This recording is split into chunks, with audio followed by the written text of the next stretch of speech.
हम लोग पढ़ रहे हैं कंप्यूटर की पीढ़ियां, जनरेशंस ऑफ कंप्यूटर।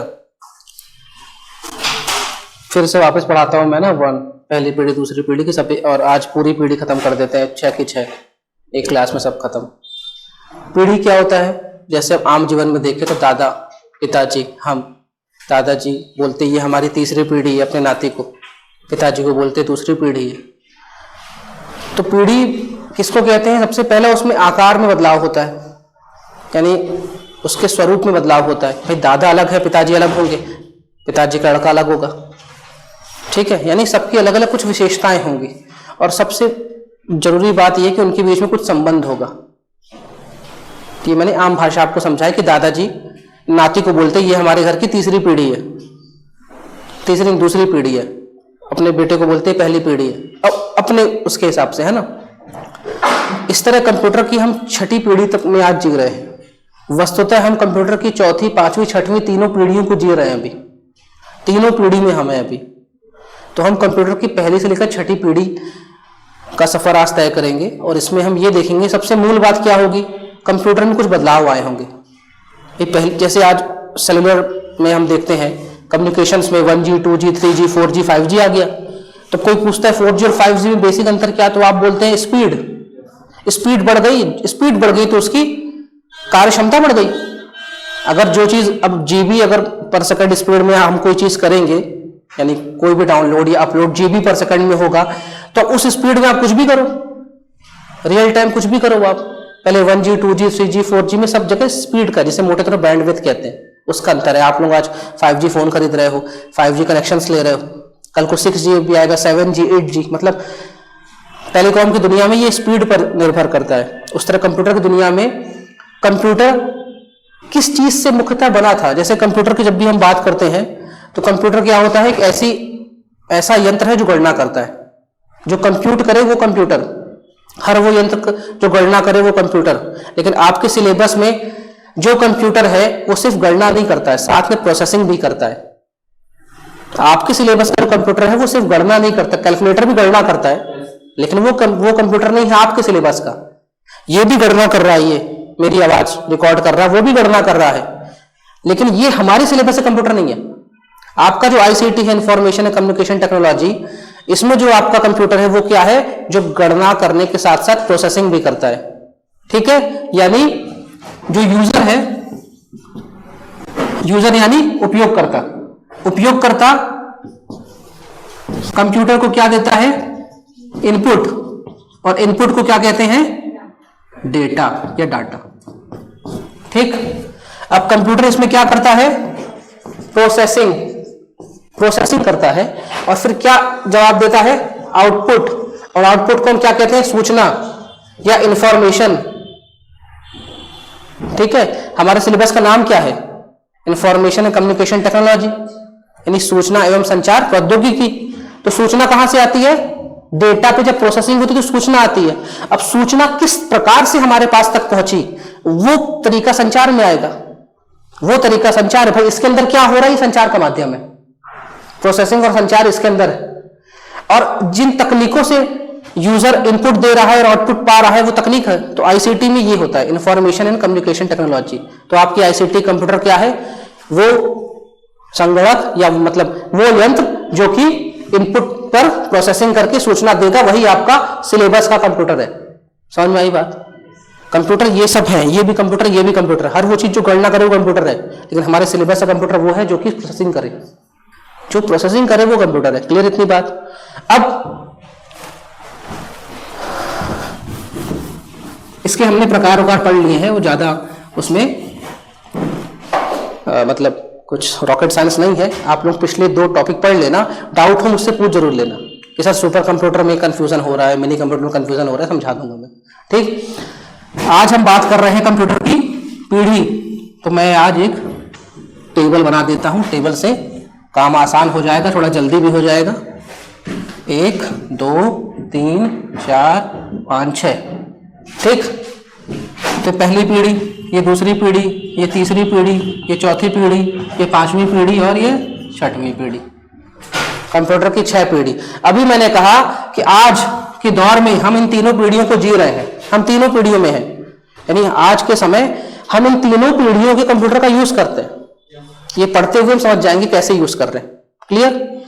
तो कंप्यूटर की पीढ़ी जब आए और आपके पास 5 मार्कर में आ जाए तो ऐसे टेबल बना के अपना काम कर सकते हो।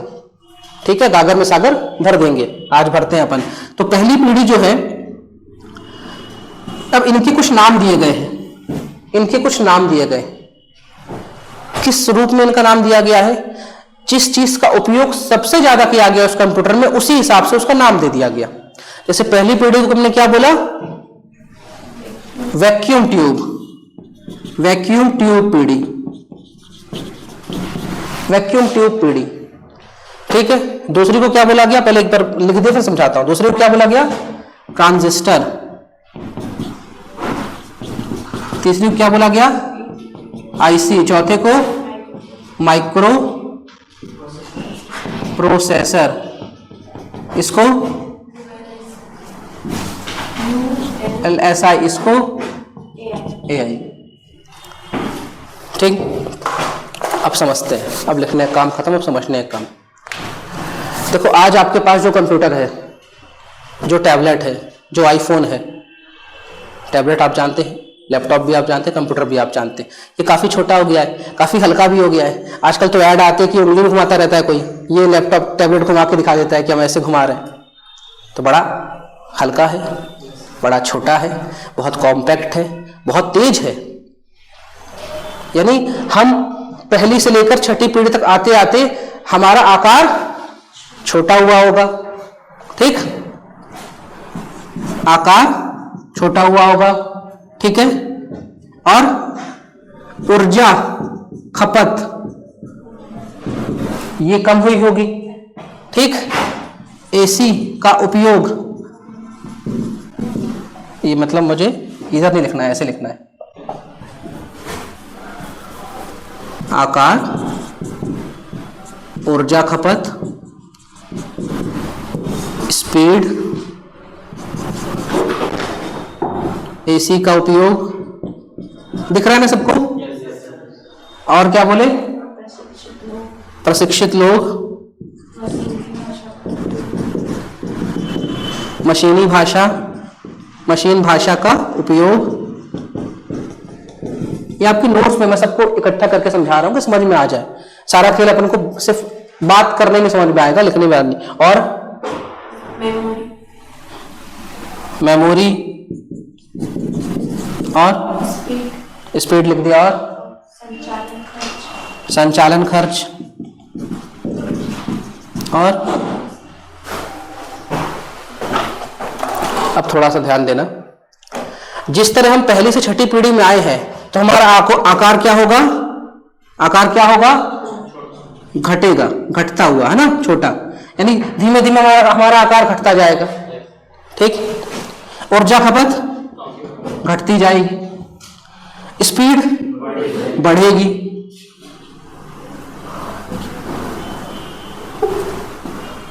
ढाएगा ना, बढ़ेगी, है ना। एसी का उपयोग कम होगा, घटेगा। प्रशिक्षित लोगों की जरूरत कम होगी। आज आपका टैबलेट लैपटॉप के लिए कोई कोर्स नहीं होता चलाने के लिए, नहीं होता ना। मशीनी भाषा का उपयोग कम होगा। मैं समझाऊंगा, हर चीज समझाऊंगा। मेमोरी बढ़ेगी,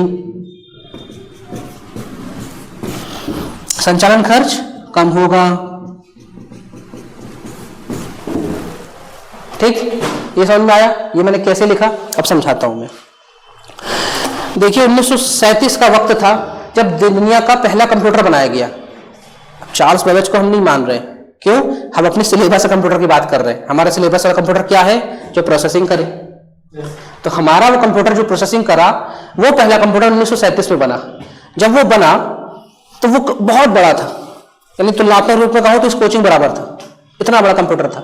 और वो कंप्यूटर ऐसा नहीं था जो आज आपके पास कीबोर्ड माउस वाला होता है। कीबोर्ड माउस की दुनिया हम तीसरे में पहुंचेंगे जब कीबोर्ड माउस कुछ आ जाएगा, जब यूजर के पास कुछ अधिकार आएगा कि वो कुछ कर पाए अपने हाथों से। यानी एक तरह से बहुत बड़ी मशीन थी वो, जिसको चलाने में बहुत ज्यादा खर्च आ रहा था। क्यों? क्योंकि ऊर्जा बहुत लेता था। ऊर्जा लेगा तो गर्मी फेंकेगा, गर्मी फेंकेगा तो उसको एसी चाहिए होगा ठंडा करने के लिए, और उस मशीन को चलाने के लिए प्रशिक्षित लोग चाहिए थे। जैसे आज मैं आपको किसी भी असेंबली लाइन में किसी बड़ी फैक्ट्री की मशीन में भेज दूं कि जाओ ऑपरेट करो, तो आप बोलोगे सर ये क्या है, मैं कर ही नहीं पाऊंगा, मैंने कभी ट्रेनिंग नहीं ली। बस ऐसा ही कुछ कंप्यूटर था हमारा। और वो कंप्यूटर में जो पूरा संचार हो रहा था वो वैक्यूम ट्यूब से हो रहा था, निर्वात ट्यूब से हो रहा था। यानी आज जो हमारे संचार होते हैं उसमें हम बस का उपयोग करते हैं। कंप्यूटर के जो तारे होते हैं ना बस कहते हैं, एक तार नहीं होती, कई असंख्य तारों को एक साथ चिपटा करके लगा दिया जाता है, उसे बस कहते हैं। लेकिन उस समय जो संचार हो रहा था वो वैक्यूम ट्यूब से हो रहा था। मोटे तौर पे कहो तो ये बड़े बड़े पाइप थे, और मतलब उस अगर कमरे में घुस जाते तो आपको बस पाइप ही पाइप दिखते चारों ओर घूमते हुए, इतने मोटे मोटे पाइप थे। ठीक है, उसमें किसी प्रकार का डिस्प्ले नहीं था। उसमें इनपुट करने के लिए भी हमें पंच कार्ड का उपयोग करना पड़ता था। पंच कार्ड ऐसा जैसे एटीएम नहीं होता, भाई एटीएम आप जाते हो तो एटीएम में उंगली डालोगे तो पैसा नहीं निकलेगा, कार्ड डालना पड़ेगा, मतलब एक निश्चित कुछ है आकार, वो डालोगे तो फिर वो आपको रीड करके काम करेगा। ऐसा ही कुछ पंच कार्ड था। तो जो पहली पीढ़ी थी उसका नाम वैक्यूम ट्यूब इसलिए दिया गया कि यहाँ पे वैक्यूम ट्यूब से सब काम हो रहा था, और वैक्यूम ट्यूब होने की वजह से इसका आकार बहुत बड़ा था। जितना बड़ा आकार, भाई ट्रक चलाओगे तो ज्यादा डीजल लगेगा, कार चलाओगे कम लगेगा, क्योंकि आकार बड़ा है, वजनी ज्यादा है, भारी ज्यादा है, तो उसको संचालन खर्च ज्यादा है, ऊष्मा ज्यादा निकालेगा। बस ऐसा ही कुछ था। तो वैक्यूम ट्यूब 1937 से लेकर 1953 तक का सफर वैक्यूम ट्यूब का था, और ये पहली पीढ़ी के कंप्यूटर थे। इस पहली पीढ़ी के कंप्यूटर में चलाने के लिए प्रशिक्षित लोग चाहिए थे, हमें प्रशिक्षित लोग चाहिए थे। मतलब जो उसको नहीं आता ऑपरेट करना वो ऑपरेट नहीं कर सकता। समझ में आया? ये था पहली पीढ़ी। ठीक, और पहली पीढ़ी के जो कंप्यूटर हैं इनके बारे में लिखा है, देखिए वैक्यूम ट्यूब द्वारा निर्मित है, मशीनी भाषा का प्रयोग। मशीनी भाषा क्या?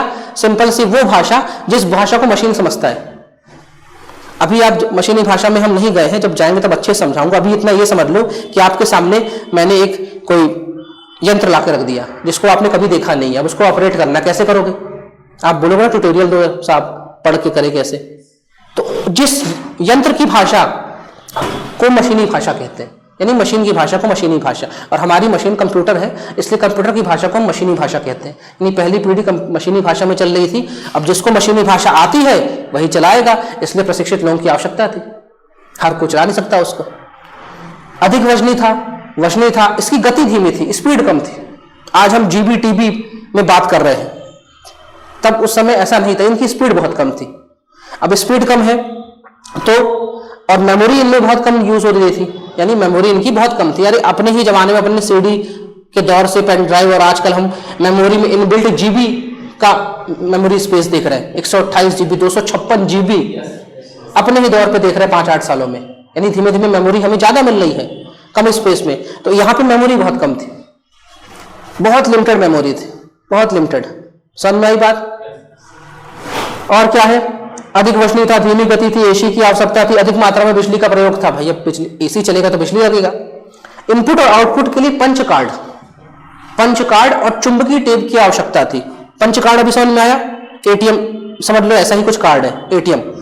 अब एटीएम आपने लगाया, अपने पैसे निकाला, फिर आपको एक पर्ची निकली, वो पर्ची क्या है? आउटपुट है ना। अभी के लिए समझ लो इतना, बाद में समझाऊंगा धीमे धीमे। तो अब आउटपुट जो निकल रहा था वो निकल रहा था मैग्नेटिक टेप के माध्यम से। मैग्नेटिक टेप में आउटपुट निकलता है। मैग्नेटिक टेप क्या होता है? चुंबकीय टेप। आप लोगों ने कैसेट देखा होगा, कैसेट, और कैसेट में वो जो पतली सी झिल्ली थी ना, कैसेट देखा होगा, वो मैग्नेटिक टेप समझ लो। अभी ऐसा ही मैग्नेटिक टेप था जिसमें आउटपुट आता था। समझ में आई बात? ऐसा था पहली पीढ़ी। इसका 1937 से 1953 तक का सफर है। तो आपका ये उसका वक्त याद रखो, वैक्यूम ट्यूब याद रखो, और बस इनको नहीं बैठना है, इनको समझना है। एक बार समझ गए तो पूरी पीढ़ी कर जाओगे। अब दूसरी पीढ़ी में चलते हैं। अब पहली पीढ़ी की जो कमियां थी, अगर वो तुम सुधार लोगे तभी दूसरी पीढ़ी में जाओगे। अगर दादा ही जय रहेंगे तो पीढ़ी कैसे बदली? पापा आएंगे तब पीढ़ी बदली। तो अगर पहली पीढ़ी की कमियां अगर हम सुधारेंगे तब दूसरी पीढ़ी में जाएंगे। तो पहली पीढ़ी की कमी को सुधारा गया। ये नहीं 100% हम सुधार नहीं पाए, लेकिन कुछ तो एडवांस हुए होंगे, कुछ तो आगे बढ़े होंगे। तो दूसरी पीढ़ी जो है उसका नाम हुआ ट्रांजिस्टर। ट्रांजिस्टर क्यों? जहां पे वैक्यूम ट्यूब के उपयोग कर रहे थे संचार के लिए, अब उसकी जगह ट्रांजिस्टर का उपयोग करते हैं। अब आप लोगों ने गांव में घरों में रेडियो को ट्रांजिस्टर कहते सुना होगा। तो रेडियो ना वो रेडियो है ना वो ट्रांजिस्टर है। वो रेडियो वेव्स को पकड़ता है इसलिए रेडियो हो गया, और उसके अंदर ट्रांजिस्टर नाम का यंत्र उपयोग किया गया इसलिए वो ट्रांजिस्टर हो गया। लेकिन ना वो रेडियो ना वो ट्रांजिस्टर है। बात समझ में आई? ट्रांजिस्टर जो यंत्र है वो कुछ ऐसा होता है, और इसमें ये छोटा सा आप लोगों ने देखा होगा, कुछ भी अगर इलेक्ट्रिकल अप्लायंसेस खोले हो तो इसके अंदर आपको ट्रांजिस्टर देखा होगा, बहुत छोटे से होते हैं। यानी वो मोटी मोटी जो पाइपें हैं ना उसको थोड़ा उनकी भाई जगह खा रही थी, ऊर्जा ज्यादा उपयोग ले रही थी, एसी की आवश्यकता थी, ऊष्मा ज्यादा निकाल रही थी, हमने उनको हटाया ट्रांजिस्टर से। ट्रांजिस्टर जो शब्द है ये ट्रांजिस्ट शब्द से बना हुआ है। देखो आईसीटी का पूरा सिलेबस अंग्रेजी में चलता है क्योंकि ये हमारे देश की खोज है नहीं, पश्चिम की खोज है, पश्चिम में अंग्रेजी चलती है, तो शब्द कैसे मिलेंगे अंग्रेजी वाले। तो ट्रांजिस्टर जो शब्द है वो बना है ट्रांजिस्ट से, और ट्रांजिस्ट शब्द बना है ट्रांजिट से, और ट्रांजिट मतलब होता है आवागमन। ट्रांजिट मतलब होता है आवागमन, ठीक है। तो काहे का आवागमन? इनपुट आउटपुट का आवागमन किसके माध्यम से? ट्रांजिस्टर के माध्यम से, इसलिए दूसरी पीढ़ी का नाम पड़ा ट्रांजिस्टर। अब भाई जहां मोटी पाइप वहां पे छोटा सा यंत्र, तो आकार छोटा, तो ऊष्मा कम लगेगी, बिजली की खपत कम होगी, एसी की आवश्यकता कम होगी, वजनी कम होगा, होगा ना। बस ये धीमा छोटा थोड़ा हमने कम कर दिया। हाँ, मशीनी भाषा का उपयोग अभी भी थोड़ा सा हो रहा है लेकिन कम हो रहा, अभी भी मशीनी भाषा का उपयोग हो रहा है। और इसके अलावा यहाँ पे असेंबली और हाई लेवल लैंग्वेज का भी उपयोग हो रहा है। असेंबली लैंग्वेज क्या है, उच्च स्तरीय लैंग्वेज क्या है, ये भी आपको नहीं जानना, आएगी लैंग्वेज आएगी तब समझा दूंगा। मोटे तौर पे अगर समझाने के लिए मैं ये कहूं कि छोटा बच्चा आपके पास आया 1 साल का, बोला मम चाहिए, मम मम मम मम, ये उसकी मशीनी भाषा। आप उसके घर में रहते हो, आपको पता है मम मतलब पानी मांग रहा, तो आपने अपनी भाषा में बोला भाई इसको पानी दे दो, तो आपने जो भाषा बोली वो हाई लेवल उच्च स्तरीय, बच्चे ने भाषा बोली जो मशीनी भाषा मम मम मम, उसके मम को आपने पानी समझा और समझ के आपने उसको पानी दे दिया। अभी इतना ही समझो, यानी यूजर जिन भाषाओं में काम करता है मोटे तौर पर उच्च स्तरीय भाषा कहते हैं, लेकिन ये भी पूरा सही अर्थ नहीं है क्योंकि जब भाषाएं आएंगी तब और अच्छे समझेंगे। हाँ, दूसरी पीढ़ी में सिर्फ मशीनी भाषा उपयोग नहीं हो रहा था, उच्च स्तरीय लैंग्वेज भाषा और असेंबली लैंग्वेज का भी उपयोग आया, ये थोड़ा सा बदलाव हुआ। ठीक, क्या है उच्च स्तरीय भाषा, क्या है असेंबली भाषा, अभी आपको नहीं जानना क्योंकि अभी आप समझ नहीं पाओगे। जैसे हम भाषा में आएंगे हर एक चीज समझा देंगे। और क्या हुआ इसमें, पहली पीढ़ी की तुलना में ज्यादा विश्वसनीय हो गया। भाई विश्वसनीय है, भाई कोई आकार बहुत बड़ा उसकी तुलना में छोटा आकार, उसको संभालना अच्छा आसान, उसकी देखरेख आसान, उस पर नियंत्रण रखना आसान, तो विश्वसनीयता तो बढ़ेगी ना। पहली पीढ़ी की तुलना में आकार में छोटा है, कम गर्मी उत्पन्न हो रही है, पहली पीढ़ी की तुलना में कम बिजली खर्च होती है, पहली पीढ़ी की तुलना में तेज है, पहली पीढ़ी की तुलना में थोड़ा सा स्पीड ज्यादा है, पहली पीढ़ी की तुलना में मेमोरी थोड़ी ज्यादा है। बात समझ में आ रही? कंपैरिजन अगर आ गया 5 मार्कर में पहली और दूसरी पीढ़ी का तुलनात्मक आप बताइए, विवरण दीजिए तो आप दे सकते हैं। समझ में आया दूसरी पीढ़ी। अब ये जो ट्रांजिस्टर भाई साहब हैं, इसको बनाया था विलियम शॉकली नाम के व्यक्ति ने 1947 में, ये आप इसको लिख सकते हैं। ठीक है, तो ये सब संचार के ही माध्यम है, ठीक, संचार। और देखो अगर मैं बोला और आप सुने ही नहीं तो संचार हुआ ही नहीं, और संचार हुआ ही नहीं तो आपको समझ में आया ही नहीं, तो ना इनपुट हुआ ना आउटपुट हुआ अगर संचार नहीं हुआ। स्पेस में जाके मैं बोलूं तो मैं खूब बोला लेकिन आपने कुछ नहीं सुना, बात समझ में आई? तो सारा खेल अब यहाँ पे आते आते ये इन सबसे संचार ही हो रहा है, लेकिन संचार होने का मतलब क्या, प्रोसेसिंग होने का मतलब क्या, इनपुट आउटपुट दोनों हो रहा है। प्रोसेसिंग होने का मतलब क्या, इनपुट आउट। भाई प्रोसेसिंग कब होगा, संचार कब होगा, जब कुछ इनपुट होगा, जब कुछ आउटपुट होगा, तभी तो संचार होगा। ठीक है, तो इसका यह मतलब नहीं कि सिर्फ संचार, इनका उपयोग हम संचार के लिए कर रहे हैं, लेकिन संचार किस बात का हो रहा है, डेटा और सूचनाओं का। हम डेटा दे रहे हैं, मशीन हमको सूचना दे रही, हम फिर डेटा दे रहे हैं, मशीन हमको सूचना दे रही, हम डेटा दे रहे हैं, मशीन सूचना दे रही। समझ में आ रही बात? ये हुई दूसरी पीढ़ी की कहानी। हाँ, ये पहली दूसरी पीढ़ी के कुछ नमूने बनाए गए थे। नमूने मतलब कुछ कंप्यूटर बनाए गए थे, उनका नाम आपको ध्यान रखना है, और मैंने बोला था इनका फुल फॉर्म भी आपको पता करना है। क्यों पता? जैसे पहली पीढ़ी के जो कंप्यूटर है इनमें नाम लिखा ENIAC, EDVAC, EDSAC, UNIVAC, Mark 1। Prelims में फुल फॉर्म पूछ लेता है, इनिएक का फुल फॉर्म क्या है, तो इनको आपको थोड़ा सा ध्यान रखना है कि पहली पीढ़ी के कंप्यूटर है, ये किसी बड़े नाम का लघु रूप है। जैसे ENIAC का फुल फॉर्म बताओ, तुम बताओ, लिखा होगा तुमने। अब जैसे ENIAC का है, ENIAC मतलब ये ENIAC, ये पहली पीढ़ी का था, यहां लिख देता हूं ENIAC, electronic numerical integrator and computer. ये तो प्रीलिम्स का सवाल हो गया। अब अगर मेंस में आ गया 3 मार्कर में ENIAC, तो हम क्या लिखेंगे, बस इसका इसका नाम का अर्थ समझा देंगे। इलेक्ट्रॉनिक, ये सब इलेक्ट्रॉनिक ही है, बिना बिजली के कुछ नहीं चल रहा। न्यूमेरिकल, अंकों का इसमें इनपुट हो रहा है, न्यूमेरिकल। इंटीग्रेटर, यहां पे हम अंक, यूजर जो है अंक दे रहा है, जैसे 2 धन 2, यूजर ने क्या दिया, 2 धन 2 क्या होता है, ये यूजर ने दिया, क्या दिया, डेटा, कि 2 + 2 क्या होता है, उसने जवाब दिया 4, यानी यूजर ने क्या इनपुट दिया, न्यूमेरिकल, अंक, उसने जवाब भी दिया अंकों में। तो इलेक्ट्रॉनिक न्यूमेरिकल इंटीग्रेटर, इंटीग्रेटर मतलब होता है जोड़ना, ये जोड़ घटाने वाला काम यहां पे कर रहा था ये कंप्यूटर। एंड कंप्यूटर, कंप्यूटर मतलब जो गणना कर रहा है। तो पहली पीढ़ी, दूसरी पीढ़ी, यहां तक कि तीसरी पीढ़ी तक के कंप्यूटर का भी जो काम था ना वो सीमित था। चौथी, पांचवी, छठवीं पीढ़ी से काम असीमित हो गए, काम असीमित हो गए। समय के साथ हम समझ लेंगे क्या होता है। जैसे ENIAC का फुल फॉर्म समझ में आया, ऐसे एडवैक का फुल फॉर्म बताओ। इलेक्ट्रॉनिक डिस्क्रीट, हाँ हाँ हाँ। अब जैसे आपने गणित में पढ़ा होगा, इसे हम कहते हैं अलजेब्रा, जिसमें ABCD, अब A की वैल्यू है तो B की निकालो, B की वैल्यू है तो C की निकालो। समझ में आया। तो जहां पे इन तरह के एक्सप्रेशन का यूज कर रहे थे उन कंप्यूटर को कह रहे थे, जैसे आप लिख रहे हैं डिस्क्रीट शब्द, फिर से पढ़ो, इलेक्ट्रॉनिक डिस्क्रीट वेरिएबल, वेरिएबल मतलब जिसकी जो वैल्यू है वो चेंज होती है। समझ में आया। जैसे नहीं x की वैल्यू निकाल रही, x वेरिएबल है, इसकी वैल्यू बदल रही है। पढ़ा है ना आपने गणित में चीज, CSET में भी आता होगा। तो इसमें उन चीजों का काम हो रहा था। इस तरह का इनका फुल फॉर्म जरूर सबका लिख लेना अपने नोट्स में, डाउट हो मुझसे पूछ लेना। तो पहली पीढ़ी के ये थे। जैसे दूसरी पीढ़ी में बात करें तो यहां पे लिखा हुआ है IBM 1620, IBM 7094, CDC और यूनिवैक। तो जैसे यहाँ पे IBM लिखा हुआ है, IBM 1620, तो IBM एक कंपनी है, इंटरनेशनल बिजनेस मशीन। लेकिन पहले, आज ये कंपनी अमेरिका की, जब ये बनी थी तब ये कंपनी नहीं थी, तब एक मशीन का नाम था इंटरनेशनल बिजनेस मशीन। सरकार ने पैसा देकर एक मशीन बनवाई थी। बाद में जिन्होंने मशीन बनाई उन लोगों ने मिलकर एक कंपनी बना ली और नाम वही रख दिया IBM। अच्छा, उसका ये मॉडल नंबर है 1620।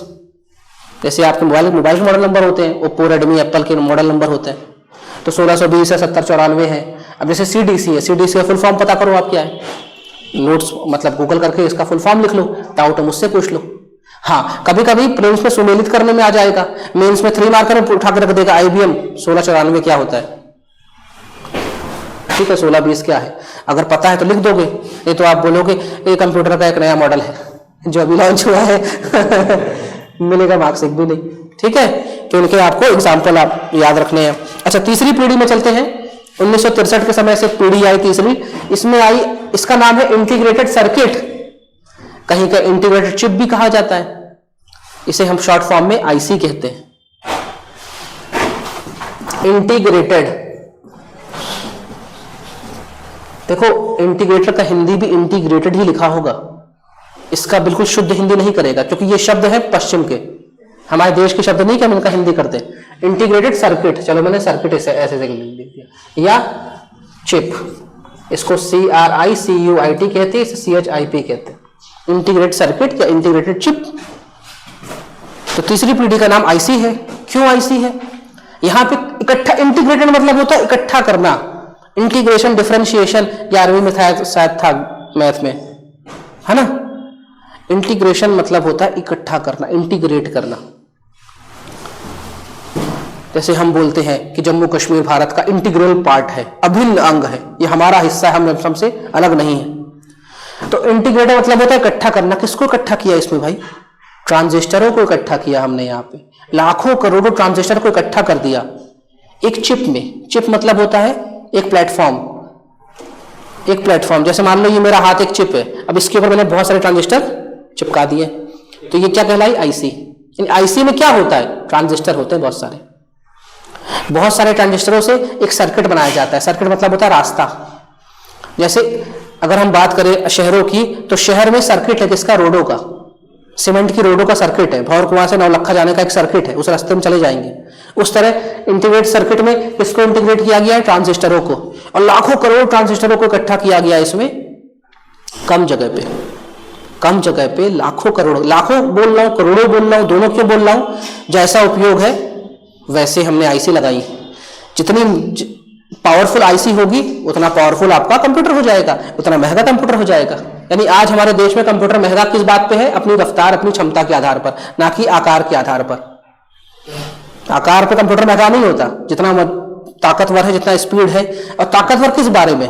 किसी के साथ लड़ाई तो करता नहीं वो। प्रोसेसिंग, जो जितनी तेज प्रोसेसिंग करे वो उतना तेज कंप्यूटर है या उतना तेज प्रोसेसर है। ठीक है, तो आईसी समझ में आया आपको? आईसी में लाखों करोड़ों ट्रांजिस्टरों को हमने इकट्ठा कर दिया कम जगह पे। अब जगह कम तो आकार कम, आकार कम तो वजन कम, वजन कम तो ऊर्जा खपत कम, ऊर्जा खपत कम तो एसी की खपत कम, ऊष्मा कब निकल रही है? धीमे धीमे सब छोटा होता गया, मेमोरी बढ़ती गई, स्पीड बढ़ती गई, प्रशिक्षित लोगों की कमी मतलब जरूरत और कम हो गई। तीसरी पीढ़ी में आते आते हम उस कंप्यूटर से मुलाकात कर लेंगे जो शायद आप लोगों ने सुना होगा। यानी तीसरी पीढ़ी के कंप्यूटर लोगों के टेबल में आ चुके थे। तीसरी पीढ़ी कंप्यूटर लोगों के टेबल पे आ चुके थे कहीं कहीं। अब लोग मतलब ऐसा नहीं कि आम जनमानस, फिर भी जो लोग काम कर रहे हैं, जो प्रोफेशनल्स थे, उनकी टेबल तक तीसरी पीढ़ी कंप्यूटर पहुंच चुका था। पहले दूसरी पीढ़ी के कंप्यूटर उनकी टेबल में नहीं पहुंचे थे, आपको उनके हॉल में जाना पड़ता था, इतने बड़े थे, आपको उनके हॉल में जाना पड़ता था। अब ये आपके टेबल में आ रहे हैं। ठीक, तो तीसरी पीढ़ी है आईसी, इंटीग्रेटेड सर्किट। इसमें क्या किया गया? कई सारे ट्रांजिस्टरों को इसमें रखा गया। ठीक, अब इसमें पढ़ते हैं। जैसे देखिए, इस पीढ़ी में ट्रांजिस्टरों को रिप्लेस करके हटाकर आईसी यानी इंटीग्रेटेड सर्किट का इस्तेमाल किया गया। इसमें ट्रांजिस्टरों को छोटा करके एक चिप में लगाया गया, और वो जो चिप है मुख्यतः बनती है सिलिकॉन से। सिलिकॉन से वो चिप बनती है, सिलिकॉन नाम के धातु से वो काफी महंगी धातु होती है, क्योंकि दुनिया में कम है। जो धातु जितनी कम उतनी ज्यादा महंगी। ठीक, तो उसे हम सिलिकॉन की चिप कहते हैं। और वो जो चिप है आपने देखा होगा हरे कलर की होती है, उसमें बहुत सारी चीज, आप चिप तो सभी जानते हो कि मोबाइल खुलता है तो दिखती जो है वो चिप ही है। ठीक है, इसमें ट्रांजिस्टरों को छोटा करके सिलिकॉन चिप पर रखा गया, जिससे कारण कंप्यूटर की गति और दक्षता में काफी वृद्धि हुई। आईसी का आविष्कार जैक किल्बी ने किया था। इस कंप्यूटरों में remote processing, time sharing, multi programming operating system का उपयोग किया गया। यानी तीसरी पीढ़ी में आते आते कंप्यूटर में एक नया चीज हुआ, ऑपरेटिंग सिस्टम का उपयोग हुआ। क्या होता है ऑपरेटिंग सिस्टम अभी नहीं पढ़ेंगे, पूरा टॉपिक है, पढ़ा दूंगा। लेकिन हाँ, तीसरी पीढ़ी में हमने ओएस से मुलाकात की, ऑपरेटिंग सिस्टम से। पहली दूसरी पीढ़ी में ऑपरेटिंग सिस्टम से मुलाकात नहीं हुई। ठीक, आप लोग कहीं गए, जैसे मान लो किसी आप प्रदर्शनी में गए, कहीं स्कूल गए, कहीं कॉलेज गए, आप वीवीआईपी हैं, आप सेलेक्ट हो जाएंगे तो आपको लोग बुलाएंगे मुख्य अतिथि के रूप में। आप वहां पहुंचते हैं तो वहां पे पहले आपको एक व्यक्ति मिलता है, नमस्ते सर आइए, और वो आपके साथ साथ चलेगा। क्यों? सब बताएगा आपको, सर ये है, ये है, ये है, ये ऐसा है, आप वेरी गुड, अच्छा, बहुत अच्छा, वेरी गुड सर, इधर बैठना है, इधर खाना है, इधर जाना है, इधर मुस्कुराना है, सब बताएगा। यानी वो आपको ऑपरेट करने में, आपका संचालन में आपकी सहायता कर रहा है। ऐसा ही कुछ ऑपरेटिंग सिस्टम ही है। अभी इतना समझो, आम जनमानस ने कंप्यूटर को यूज कर पाया है, उसका सिर्फ एक ही श्रेय जाता है, सिर्फ ओएस को। ऑपरेटिंग सिस्टम जितना आसान हो जाएगा ना, इसलिए आज देखो बच्चे बोलना नहीं सीख पाते, मोबाइल चलाते रहते हैं, क्योंकि उसमें एक ऑपरेटिंग सिस्टम है जो कि यूजर फ्रेंडली है, यानी यूजर का दोस्त की तरह व्यवहार करता है। ठीक है, तो ओएस हम पढ़ेंगे, लेकिन इतना जानो कि तीसरी पीढ़ी में ऑपरेटिंग सिस्टम से हमारी मुलाकात हो गई थी। तीसरी पीढ़ी में माउस और कीबोर्ड का आविष्कार हो गया। आविष्कार मतलब उपयोग शुरू हो गया। अब माउस कीबोर्ड मतलब यूजर खुद चला रहा है। अब आप समझ जाइए, तीसरी पीढ़ी में माउस कीबोर्ड आ गए थे। इसमें हाई लेवल लैंग्वेज का उपयोग हो रहा था, जैसे Fortran, COBOL, pascal, basic, ALGOL. High level क्या है अभी आपको नहीं जानना है। ठीक, कब जानेंगे? जब लैंग्वेज पढ़ेंगे। मोटे तौर पे ये, जैसे मैंने एग्जांपल दिया, बच्चा मम बोल रहा है, ठीक है, और मैं संस्कृत के वाले के घर पैदा हुआ है तो हम बोल रहे हैं इसको वारी दो, वारी, इसको पेय दो, वाटर नहीं बोल रहे। या अंग्रेज के घर में पैदा हुआ है तो हम बोल रहे हैं कि इसको वाटर दो। यानी अब वाटर हो या वारी हो या पेय हो, है सब पर्यायवाची, लेकिन जैसे अनुकूलता है वैसे शब्द प्रकट हो रहे हैं। लेकिन बच्चा अपनी मशीनी लैंग्वेज में मम मांग रहा है। ठीक है, तो हाई लैंग्वेज लेवल लैंग्वेज, उच्च स्तरीय भाषाएं बहुत सारी हैं, अलग अलग काम के हिसाब से भाषाएं। जैसे ठंड के मौसम में आपने स्वेटर पहना, गर्मी के मौसम में आपने टी शर्ट पहनी, ऋतुओं के अनुसार आपने कपड़े पहने, उस तरह काम के अनुसार यूजर अलग अलग भाषाओं का प्रयोग करता है। वो हम आगे पढ़ेंगे, कोबोल, पास्कल, बेसिक एल्गोल क्या है, ये आगे मिल जाएगा। हाँ, लेकिन अब जैसे जैसे हम अगली पीढ़ी आ रहे हैं ना, ऐसे ऐसे हाई लेवल लैंग्वेज का उपयोग ज्यादा हो रहा है। और हाई लेवल मतलब यूजर की जो भाषा है, जिस भाषा में यूजर बात करता है या समझता है, उसी भाषा में वो कंप्यूटर को क्या देगा, इनपुट देगा। यानी तुम्हारी जो भी भाषा मुझे मतलब नहीं, मेरी जो भाषा है तुम समझो और करो, तभी तो इसी को कहते हैं यूजर फ्रेंडली। यूजर मतलब उपयोगकर्ता। कंप्यूटर अगर यूजर का दोस्त बन के करेगा तो आप 4-4 घंटे मोबाइल देखते रहते हैं, क्योंकि वो आपका दोस्त है। अगर पूरे मोबाइल में मैंने तमिल डाल दी, अब आप चलाओ 5 मिनट मोबाइल, आती नहीं तमिल तो चलाओगे क्या? बात समझ में आ रही? यानी वो जो मोबाइल है, जो लैपटॉप है, जो कंप्यूटर है, वो आपसे दोस्त की तरह बर्ताव कर रहा है। यानी आपकी समझ से वो समझता है, इसलिए आप उस पर लंबा समय बिता पाते। और आपकी समझ ही आपकी जो भाषा है उसे कहते हैं उच्च स्तरीय भाषा, हाई लेवल लैंग्वेज। क्लियर इतनी बात? बाकी बातें हम आगे पढ़ेंगे। तो तीसरी पीढ़ी के जो कंप्यूटर है उसमें आईबीएम की एक सीरीज आई, आईबीएम 360।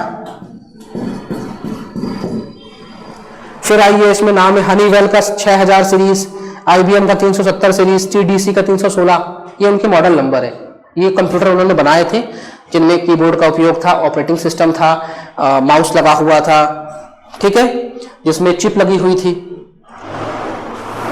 समझ में आ रहा? 3 पीढ़ी तक। पहली पीढ़ी वैक्यूम ट्यूब, दूसरी पीढ़ी, तीसरी पीढ़ी आईसी, अब चौथी पीढ़ी। अभी मैंने आते ही क्लास में बोला था चौथी, पांचवी, छठी पीढ़ी में हम जी रहे हैं, यानी हम तीनों यूज कर रहे हैं। तो अब आपको पूरा समझ में आएगा चौथी, पांचवी, छठी पीढ़ी क्या है।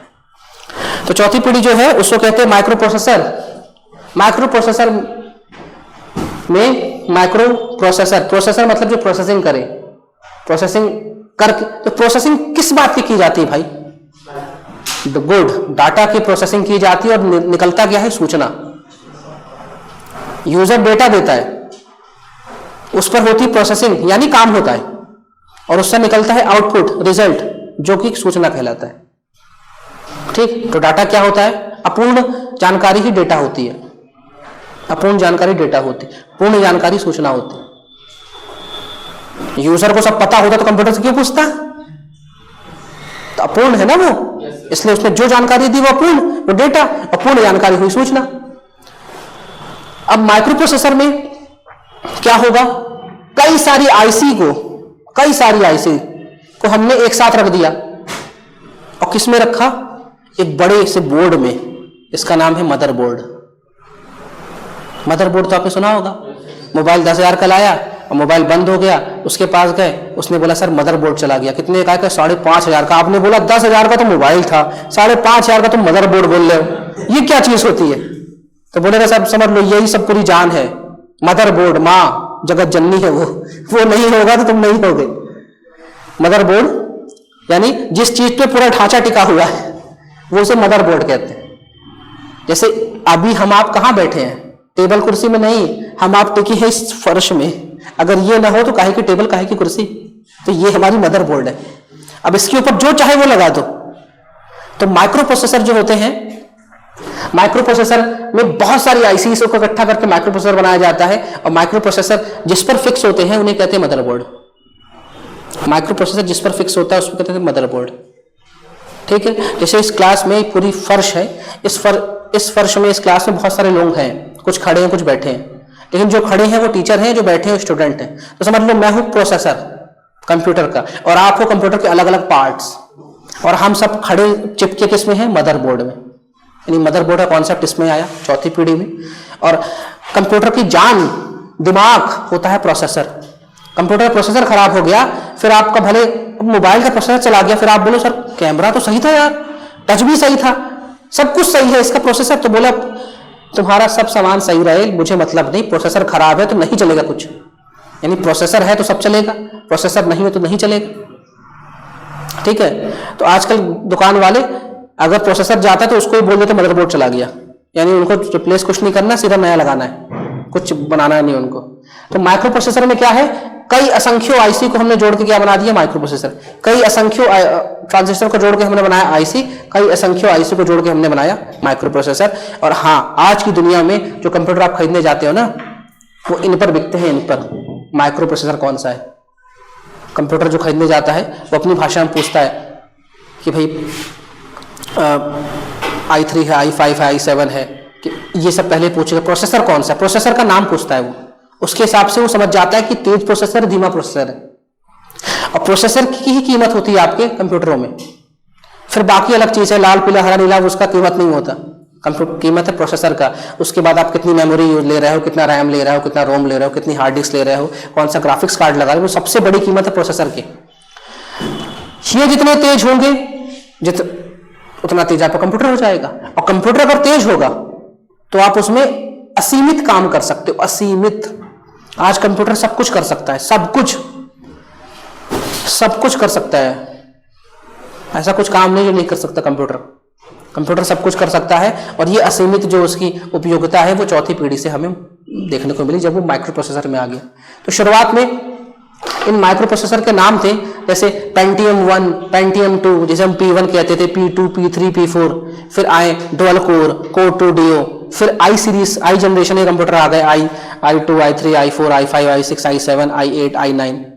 ये होते, आप कोई लैपटॉप खोलो तो उसमें एक छोटी सी चिट लगी होती है उसके कीबोर्ड में, उसमें लिखा रहता है i3 है कि i5 है कि i7 है। वो क्या क्या बताता है, वो उसका प्रोसेसर बता रहा है कि कौन सा प्रोसेसर है। बात समझ में आ रही? यानी यहां तक आते आते आकार और छोटा, ऊर्जा खपत और कम, एसी का आवश्यकता नगण्य। अब कंप्यूटर में एसी लग के आता है क्या? नहीं लग के आता है, फैन लगा रहता है। ठीक है, ऊष्मा नहीं हो रही है, हाई लेवल लैंग्वेज का उपयोग हो रहा है, प्रशिक्षित लोगों की आवश्यकता अब नहीं पड़ती है, मशीनी भाषा का उपयोग इसमें नहीं हो रहा है। ठीक है, मेमोरी बहुत ज्यादा है, रफ्तार बहुत ज्यादा है। ठीक, तो चौथी पीढ़ी में पढ़ते हैं माइक्रो प्रोसेसर। 1972 से 84 तक का इसका समय काल है। अच्छा, इस पीढ़ी को इस पीढ़ी को VLSI पीढ़ी भी कहा जाता है, माइक्रो प्रोसेसर या VLSI। VLSI के पूरा फुल फॉर्म लिखते हैं, V मतलब वेरी, L मतलब लार्ज बड़ा, स्केल, I मतलब इंटीग्रेशन, वृहद स्तर का इंटीग्रेशन। इंटीग्रेशन मतलब इकट्ठा करना, किसको इकट्ठा किया गया बहुत बड़े स्तर में, किसको इकट्ठा किया गया, आईसी को, VLSI। स्कूल कॉलेजों में VLSI लैब भी हुआ करती है, इलेक्ट्रॉनिक्स वाले जो होते हैं, इंजीनियरिंग वाले, उन्होंने VLSI लैब भी देखी होगी। तो एक तो VLSI का एक नमूना है प्रोसेसर।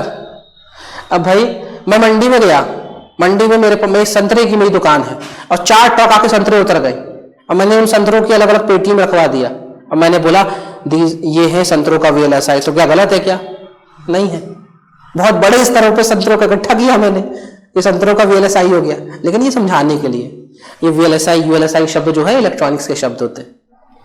तो जब, और इलेक्ट्रॉनिक्स के शब्द मतलब हम यहाँ पे आईसी को इकट्ठा कर रहे हैं, बहुत बड़े स्तर पे आईसीओ को इकट्ठा कर रहे हैं।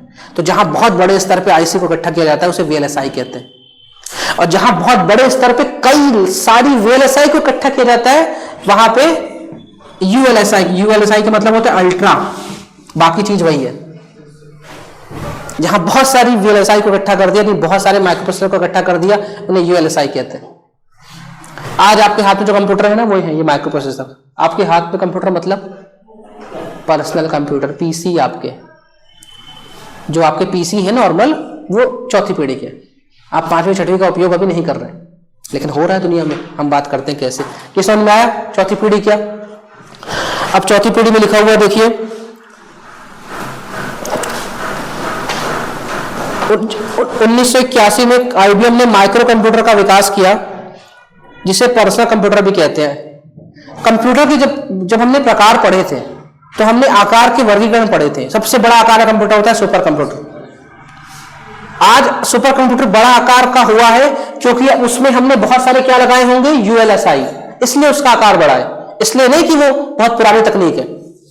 सुपर कंप्यूटर इसलिए बड़े हो रहे कि उसमें हम बहुत सारे यूएलएसआई डाल रहे हैं। सुपर कंप्यूटर से छोटा हुआ मेन फ्रेम कंप्यूटर।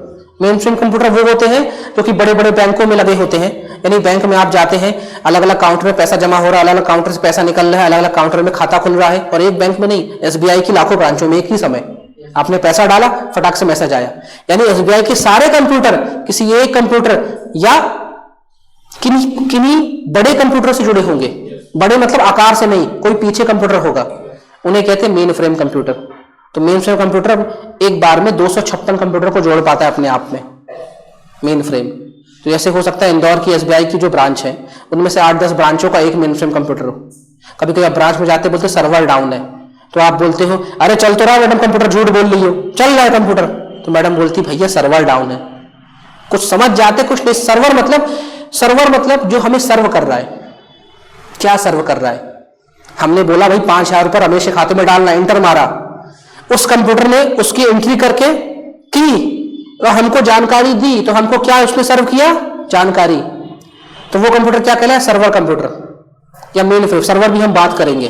तो बैंकों में, एयरलाइंस में जो कंप्यूटर यूज होते हैं मेन फ्रेम कहते हैं। मेन फ्रेम कंप्यूटर में कोई व्यक्ति बैठता नहीं है, ध्यान रखिएगा, बैठता वो नॉर्मल पीसी में ही है, लेकिन वो जिसमें इंटर कर रहा है ना वो कहीं और जाके सेव हो रहा है, वो कहीं और। अरे ज्यादा दूर क्यों जाना है? आप जो ऑनलाइन एग्जाम होते हैं सब एक साथ पेपर में बैठे, उनके पीछे मेन फ्रेम लगा होगा कि एक साथ 300 बच्चे बैठे, कहीं और जाके सेव हो गया फटाक से। मेन फ्रेम समझ में आया? मेन फ्रेम से जो छोटे कंप्यूटर होते हैं उन्हें क्या कहते हैं? मिनी कंप्यूटर क्या होते हैं? जिनको हम वर्क स्टेशन भी कहते हैं, जो थोड़े से आकार में बड़े होते हैं और उसमें बहुत हैवी काम होता है। जो डेवलपर्स होते हैं ना वो वर्क स्टेशन में काम करते हैं, वो 2-2, 5-5 लाख के कंप्यूटर आते हैं जिनका उपयोग आप नहीं करते। और उनसे जो छोटा कंप्यूटर होता है उसे कहते हैं माइक्रो, जिसे हम यूज करते हैं, जिसे हम कहते हैं हमारा पर्सनल कंप्यूटर पीसी। तो चौथी पीढ़ी के कंप्यूटर को हम माइक्रो कंप्यूटर भी कह सकते हैं ना। ये माइक्रो, इसका माइक्रो मत उठाना, माइक्रो इसलिए कह रहे हैं कि इस पीढ़ी कंप्यूटर हमारी टेबल में आ गए पर्सनल कंप्यूटर के रूप में। तो हमारा जो पीसी है, जैसे आपका नाम है राघवेंद्र लेकिन घर का नाम है रघु, तो आप पीएससी के इंटरव्यू में जाके बोलो कि सर मुझे रघु के नाम से जानते हैं, तब मजा नहीं आएगा ना। लेकिन आपको मैं पीछे से आवाज दू रघु तो आप मुड़े आओगे, मैं पीछे से आवाज दू राघवेंद्र तो आप मुड़े आओगे। यानी आपके दोनों नाम है, लेकिन कहाँ किस चीज को यूज करना है उसका अर्थ होता है। पीएससी के इंटरव्यू में रघु नहीं बोलेंगे, राघवेंद्र बोलेंगे। उसी तरह आम जनभाषा में इसको ज्यादा प्रचार करने के लिए इन कंपनी ने बोला ये है पीसी यानी पर्सनल कंप्यूटर। नाम राघवेंद्र है लेकिन लोगों ने आपको ज्यादा लोग किस नाम से जानते हैं? रघु के नाम से। तो माइक्रो कंप्यूटर को ही दुनिया कैसे जानती है? पर्सनल कंप्यूटर के रूप में। और माइक्रो कंप्यूटर दुनिया किस पीढ़ी में जानी है? चौथी पीढ़ी में। तो चौथी पीढ़ी को माइक्रो कंप्यूटर की पीढ़ी क्यों कहते हैं? ये मतलब भी ना कि माइक्रो प्रोसेसर यूज हो रहा है इसलिए माइक्रो कंप्यूटर है। आकार छोटा है इसलिए, आकार छोटा है, हमारी टेबल में आ गया। समझ में आया? तो जैसे इसमें लिखा हुआ है कि जो 1981 में आईबीएम ने माइक्रो कंप्यूटर का विकास किया। माइक्रो मतलब पर्सनल कंप्यूटर, जिससे पर्सनल कंप्यूटर कहा जाता है। एप्पल ने 1989 में मैकिन्टोश पर्सनल कंप्यूटर का आविष्कार किया या प्रचार किया। मैकिन्टोश क्या है? एक प्रकार का ऑपरेटिंग सिस्टम है। जैसे आप यहाँ पे जाते हैं पिज्जा खाने या चाय पीने, तो पी तो आप चाय रहे, लेकिन आप बताते हैं हम इस दुकान में इस ब्रांड की चाय पी रहे। धीमे धीमे आप हर शहर में उसी ब्रांड की चाय पीना चाहेंगे। उस तरह एप्पल जो है ना, निकाला उसने कंप्यूटर ही, लेकिन उसने जो ऑपरेटिंग सिस्टम यूज किया उसे मैकिन्टोश कहते हैं। आम भाषा में मैक कहते हैं। मैक लोग दिखाते रहते हैं हमारा मैक है, मैक कंप्यूटर। मैक क्या है? छोटा। राघवेंद्र लघु कर दिया हमने, मैकिन्टोश को मैक कर दिया। तो चौथी पीढ़ी में जो कंप्यूटर आपके हाथ में आए हैं वो है पर्सनल कंप्यूटर, जो आज आप ये उपयोग कर रहे हैं कि नहीं कर रहे हैं? कर रहे हैं। तो हम चौथी पीढ़ी में जी रहे हैं। अच्छा, चौथी पीढ़ी में ऑपरेटिंग सिस्टम धड़ल्ले से आया। भाई मैकिन्टोश ऑपरेटिंग सिस्टम है। ऑपरेटिंग सिस्टम आने की वजह से कंप्यूटर हमें अच्छा अनुभव देता है। अभी कंप्यूटर खुलता है तो आपको अच्छी स्क्रीन आती है, जब तक नहीं खुलता तब तक कुछ ना कुछ हिलता रहता है, आपको अच्छा लगता है। फिर खुल जाता है तो एक वॉलपेपर आ जाता है, आप उसको चेंज कर सकते हो। तो ये जो इंटरैक्शन है, यानी वो बोलता नहीं है लेकिन वो आपसे बात करता है ना। आपने बोला वॉल्यूम तेज होना है तो तेज हो जाता है, धीमे हो जाता है। और ये जो वॉल्यूम तेज धीमा हो रहा है, आप उसमें काम कर पा रहे हैं, वो किस माध्यम से काम कर पाते हैं? ग्राफों के माध्यम से। ग्राफ जानते हैं आप लोग? आप लोग मैथ में क्लास में ग्राफ बनाए होंगे, ग्राफ पेपर मिलता रहा होगा, उसमें एक्स वाई बनाते होंगे। असल में ग्राफ में बनता क्या है? ग्राफ में बनता है आकार। जब आप ड्राइंग क्लास में जाएंगे तो ड्राइंग क्लास में आपको बताया जाएगा गोल चेहरा बनाना है तो 4 बिंदी ऐसी बना दो, चौकोर बनाना तो ऐसी बना दो, आंखें ऐसी बनाओ, यानी सारा चीज बिंदु बिंदु बिंदु सिखाते हैं, वो ग्राफ में सिखाते हैं। फिर बाद में वो बंदा कैसे भी ड्राइंग करके फटाफट दे देता है। यानी ग्राफ से ही बनते हैं आकार, और उन आकार को हम पहचान के ही कंप्यूटर में काम कर पाते हैं। कर पाते हैं कि नहीं? जैसे ये कंप्यूटर में इस तरह का कुछ बना हो तो आप समझ जाते हैं कि ये यूट्यूब है। आप टिक करते हैं, टिक भी कैसे करते हैं? इस तरह का एक एरो होता है, उसको ले जाते हैं, फिर क्लिक करते हैं। यानी सारा काम आप कैसे कर रहे हैं? आकार के माध्यम से। आपको दिखाई ना पड़े तब कर लो काम, नहीं कर पाएंगे, नहीं कर पाएंगे ना। यानी कंप्यूटर में काम हम कैसे कर पाते हैं? GUI के माध्यम से, ग्राफिकल यूजर इंटरफेस। ग्राफिक्स के माध्यम से, यूजर ग्राफिक्स के माध्यम से। इंटरफेस मतलब जैसे आप मेरा चेहरा देख रहे हैं, मैं आपका चेहरा देख रहा हूं, तो हम दोनों का चेहरा आमने सामने है। यानी मैं कंप्यूटर को देख रहा हूं, कंप्यूटर मुझको देख रहा है, और हम काम कर रहे हैं, तो इसे कहते हैं GUI, ग्राफिकल यूजर इंटरफेस। और ये शब्द कब आया? जब OS आया। अब जिसका OS जितना ज्यादा, GUI जिसका जितना ज्यादा अच्छा होगा, यूजर फ्रेंडली होगा, उतना ज्यादा वो लोकप्रिय हो जाएगा ना। विंडोज दुनिया में इतना लोकप्रिय क्यों हुआ? क्योंकि उसको चलाना आसान है। क्यों? क्योंकि उसमें जो ग्राफ हैं, जो चित्र हैं, जो आकार हैं, वो अच्छे से स्पष्ट समझ में आते हैं, हम उनको याद कर पाते हैं आसानी से। तो चौथी पीढ़ी को हम GUI पीढ़ी भी कहते हैं, चौथी पीढ़ी को OS पीढ़ी भी कहेंगे, चौथी पीढ़ी को माइक्रो कंप्यूटर पीढ़ी भी कहेंगे, चौथी को VLSI पीढ़ी भी कहेंगे, और चौथी को हम माइक्रो प्रोसेसर पीढ़ी भी कहेंगे। समझ में आई बात?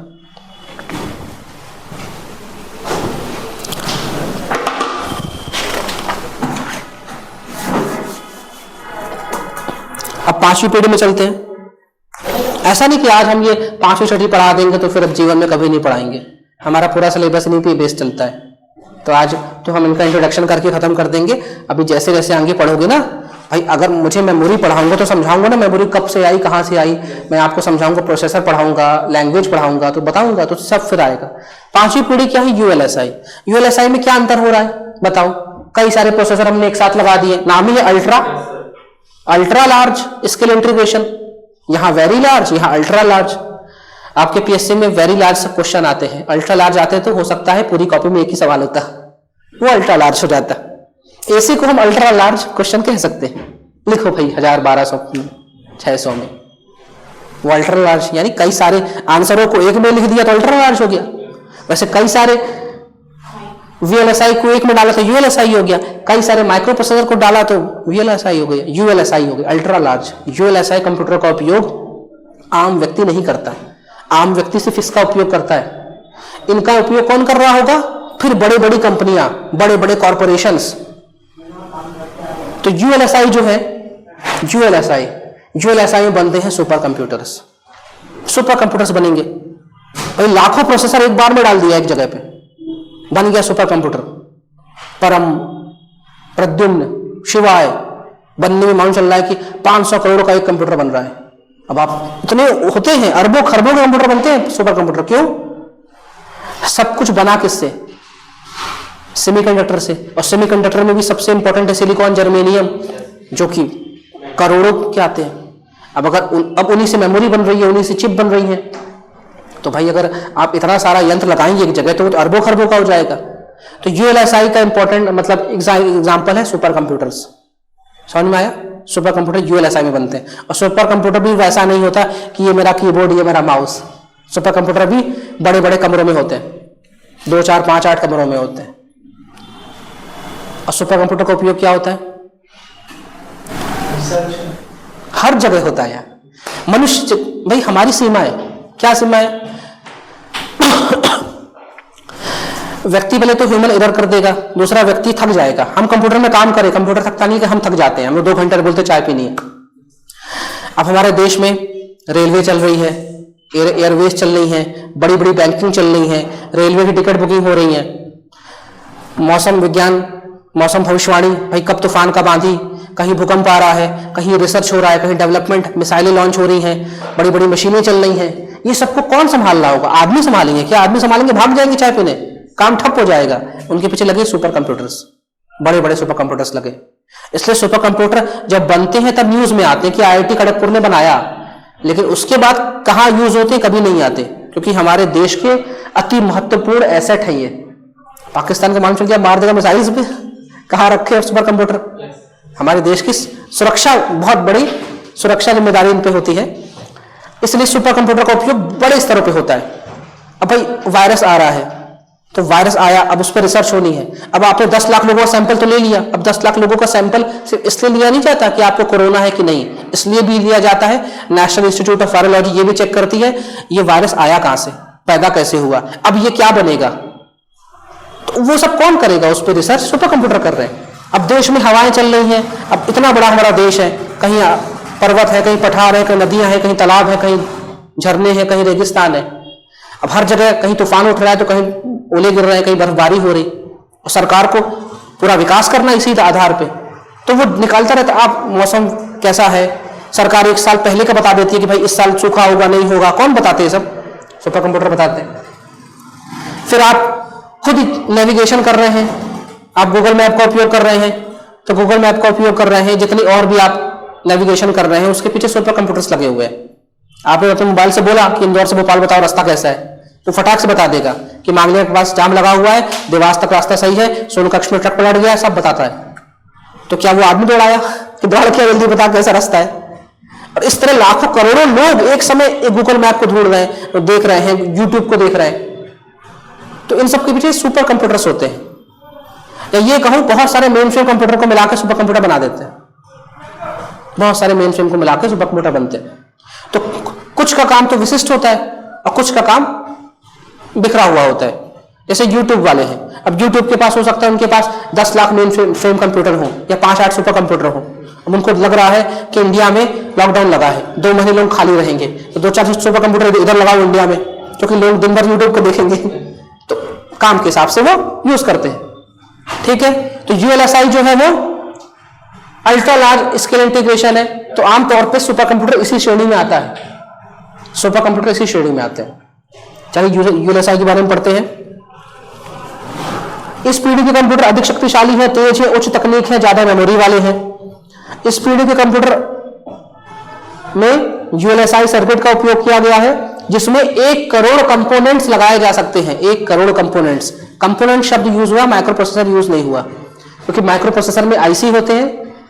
ठीक है, तो लगभग 1 करोड़ कंपोनेंट्स का उपयोग इसमें किया जाता है। इस पीढ़ी के कंप्यूटर का मुख्य प्रयोग किसमें होता है? आर्टिफिशियल इंटेलिजेंस, कृत्रिम बुद्धिमत्ता और पैरेलल प्रोसेसिंग में। अब ये 2 शब्द में समझाता हूं आपको,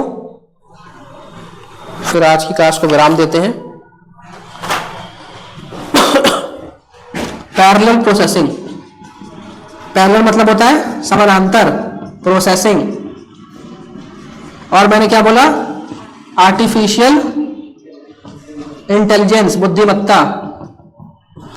आजकल ये कृत्रिम बुद्धिमत्ता कृत्रिम नहीं रह गई, चिट्टी बहुत होशियार हो गया है, इंसान से तेज हो गया है। अब पैरेलल प्रोसेसिंग क्या होती है? अभी मैंने बोला गूगल मैप का एग्जांपल, मुझे इंदौर से भोपाल जाना है, मैं अपनी कार में बैठा हूं, पेट्रोल लगा लिया हूं, मैंने कार में ऑन किया, इंदौर से भोपाल का रास्ता बताओ, उसने बताया कि सर 3 घंटे 30 मिनट में आप पहुंच जाएंगे और आपको 250 रुपए का टोल देना पड़ेगा।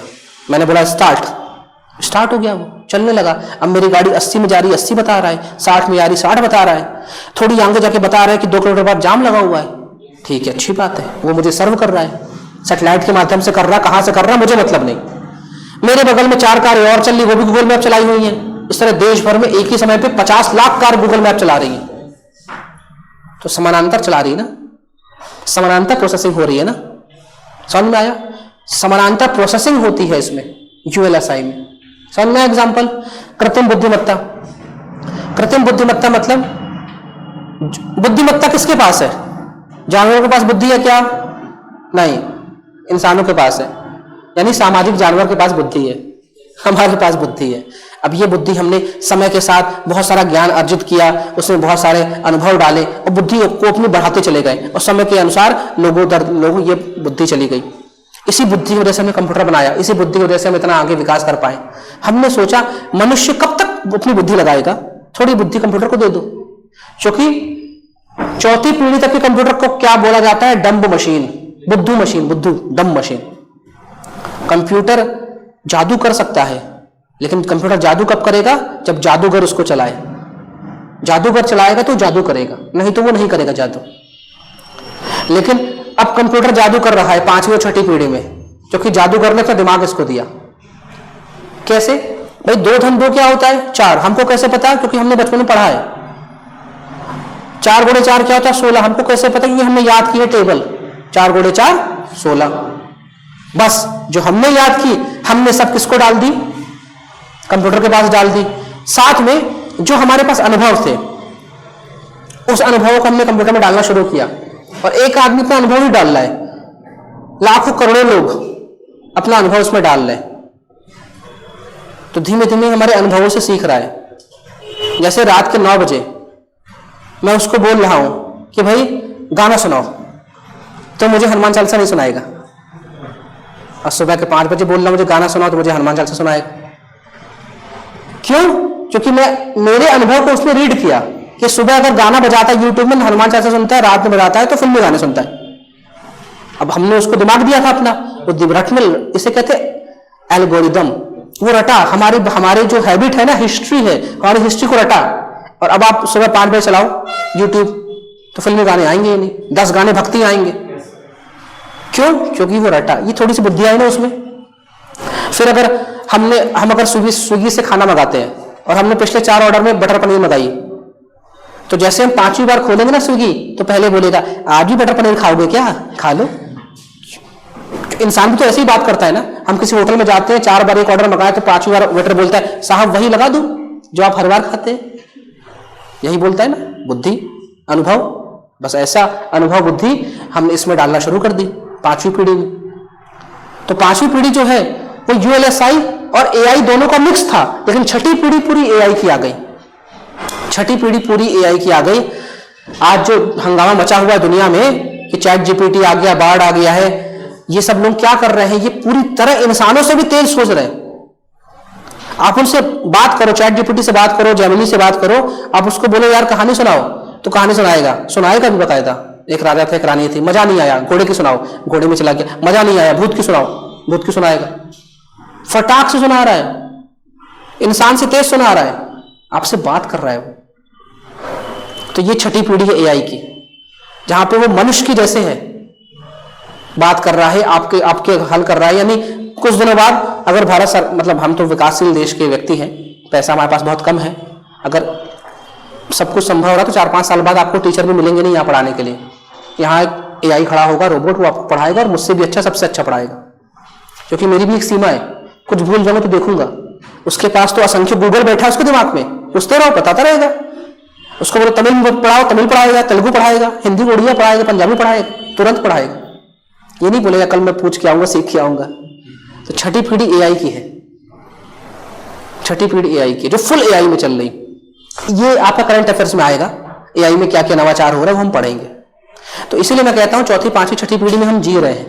4थी पीढ़ी का उपयोग हम कर रहे हैं। 5वीं पीढ़ी का उपयोग कहूं तो गूगल से पूछो, वॉइस वाला कमांड आ गया ना, गूगल से पूछो। ये थोड़ा सा, ये छोटा लेवल का एआई है, ये 5वीं पीढ़ी का है। गूगल से पूछो चाय पीनी है दोस्त, जल्दी बताओ कहाँ जाऊं, तो बोले अच्छा आप खड़े हैं भवरकुआं चौराहे पे, आप टावर की रोड में जाएं तो आपको मिलेगी चाय। ये छोटा सा एआई है, ये बहुत छोटा एआई है। लेकिन आज एआई इस दौर में चला गया है कि आज एआई जटिल से जटिल काम कर रहा है, ऑपरेशंस तक कर रहे हैं एआई, बड़ी बड़ी रिसर्च एआई कर रहे हैं। दुनिया पश्चिम में तो एआई को लोगों ने एग्जामिनर स्टूडेंट के रूप में बैठा के चेक किया, तो वो कई स्टूडेंट से ज्यादा नंबर ले आया। अगर कल को एआई ऐसा स्टूडेंट बैठ गया पीएससी में टॉप कर जाएगा, पहली रैंक ले आएगा एआई। तो मतलब ये धीमे धीमे चल रहा है। तो 6ठी पीढ़ी का जो एआई है वो कैसा है, कैसा एआई है? सीखने वाला। और सीखने वाले एआई को बोलते हैं जनरेटिव एआई, जनरेटिव एआई। यानी जनरेट मतलब नया चीज सीख रहा है। जैसे ये आखिरी बात करके खत्म करूंगा क्लास आज की। चैट जीपीटी पे हमने बहुत हल्ला हो गया। चैट जीपीटी में हम लोग 10 लोग हैं, हम लोगों ने अपना अपना खाता खोला, हमने उससे बात की और हम सबने पूछा कि मध्य प्रदेश में कि राजनीति में कैलाश नाथ काटजू का योगदान बताओ। चैट जीपीटी थोड़ा सा गूगल करके आएगा और आपको बता देगा। फिर आपने बोला मजा नहीं आया, आपने हैंड्स डाउन कर दिया, फिर वो कुछ ढूंढ के लाएगा, फिर आपने हैंड्स अप कर दिया, फिर आप कुछ और पूछेगा, अच्छा ये बताओ शिवराज सिंह चौहान का योगदान, कुछ बताएगा। फिर आपने पूछा अच्छा मध्य प्रदेश की राजनीति में नेहरू का कोई योगदान था क्या, आपने पूछा, उसने कुछ जवाब दिया। अब अगर इस तरह के बातचीत में 20 मिनट बीते, 20 मिनट में आपने उससे 5 सवाल पूछे और 5 में से 4 का जवाब जो उसने दिया वो आपको पसंद आया, तो उसने दिमाग में याद कर लिया कि ये जवाब, इस सवाल का ये जवाब ठीक हो सकता है। कुछ देर बाद आप बैठे, आपने सेम सवाल उससे पूछा, आपने वही सवाल डाल दिया, वही सवाल वो फेंकेगा आपको। अगर आप भी उसने यस कर दिए तो वो सीख रहा है कि अच्छा इस सवाल का ये जवाब सही है, इस सवाल का ये जवाब सही है। धीमे धीमे लाखों करोड़ों लोगों से सीख रहा है वो कि हर सवाल का क्या जवाब सही है, क्या जवाब गलत है। इस जनरेट सीख रहा है वो। चैट जीपीटी, बार्ड, इस तरह के एआई है जो सीख रहे हैं। गूगल सीखता नहीं है, जवाब दे देता है, गलत हो या सही तुम निपटो, तुम निपटो। और नहीं होगा did you mean that, sorry बोल के बैठ जाएगा। चैट जीपीटी सॉरी नहीं बोलता, लगा रहेगा, 4 जगह से ढूंढ के लाएगा। उसी समय हो सकता है आप अपने कंप्यूटर में बात कर रहे हैं और 5 लोग अलग अलग कंप्यूटर में, मोबाइल में वही बात कर रहे हैं, तो उधर अगर आपने बोला कि ये जवाब सही है तो वो आपका जवाब आपको चिपका देगा कि अभी सीखा है मैंने ये जवाब। ये है 6ठी पीढ़ी का एआई जो लगातार सीख रहा है। मनुष्य लगातार सीख ही नहीं सकता, सीमा है उसकी भाई, उसका दिमाग कितना सीखेगा, थक जाएगा। कंप्यूटर लगातार सीख रहा है, लगातार सीख रहा है। फिर आते रहता है ना। मैंने 5 दिन पहले एक न्यूज़ पढ़ी थी कि कोई बहुत बीमारी थी, रेयर बीमारी, उसका हल कोई डॉक्टर ढूंढ नहीं पा रहे थे, तो एक आदमी ने, पता नहीं किस देश का था, उसने अपनी सारी रिपोर्ट चैट जीपीटी को स्कैन करके दे दी। चैट जीपीटी ने आधा घंटा लिया, उसने बीमारी बता दी कि इन रिपोर्टों के आधार पर लग रहा है इसको ये बीमारी है। फिर उस बीमारी को ध्यान में रखकर डॉक्टर ने जब उसकी जांच की तो मालूम चला यही बीमारी है। पिछले 10 साल से लाइलाज बीमारी से वो ग्रसित था, लाखों रुपए खर्च कर दिए, डॉक्टर बीमारी जान ही नहीं पाए। चैट जीपीटी ने बीमारी बता दी कि अब ये बीमारी हो सकती, तो कहीं कहीं अच्छा भी है। देखो कितनी बड़ी बात है, इसकी जान बच गई। ये 6ठी पीढ़ी का एआई है जिसको लेकर हंगामा मचा हुआ है। 5वीं पीढ़ी के एआई से हम पिछले 10 साल से मुखातिब थे, इसको हमें फर्क नहीं पड़ रहा था। बस ये थोड़ा सा बात कर, थोड़ा सा गाना सुना रहा था, बस 2-4 हमें अलग अलग ऑप्शंस दे रहा था। भजन सुनना है, हनुमान जी का सुन लिया, राम जी का सुन लो। ये 5वीं पीढ़ी था एआई। 6ठी बहुत आगे निकल गया, कल को नया भजन ही बना देगा। ये बना भी रहा है वैसे, ये नए भजन, नई कहानी, सब कुछ नया बना रहा है। ठीक है, तो 6ठी पीढ़ी को लेकर पिछले 2-3 सालों से बहुत हल्ला है। तो आप लोग पढ़ो इनको और हर एक लाइन पढ़ो। किसी लाइन में डाउट हो तो मुझसे पूछना। कल हम लोग इसके जो क्वेश्चंस हैं वो पढ़ेंगे। आज की क्लास में कोई डाउट हो तो बताओ। कि अपने आप में 11 मार्कर है, अपने आप में 3 मार्कर तो बहुत सारे हैं इसमें। अगर समझ में आया है तो एग्जाम के दिन तक भूलोगे नहीं, लिख जाओगे। अगर रटोगे तो आज ही भूल जाओगे, ये मेरी गारंटी। आईसीटी को रटना नहीं है बिल्कुल, आपको कुछ भी नहीं रटना है इसमें, आपको रटना बस नहीं, रटने में दिक्कत हो जाएगी। समझते चलो, कहीं डाउट होगी मैं और आसान भाषा में समझा दूंगा, लेकिन समझो बस। चलिए, थैंक यू।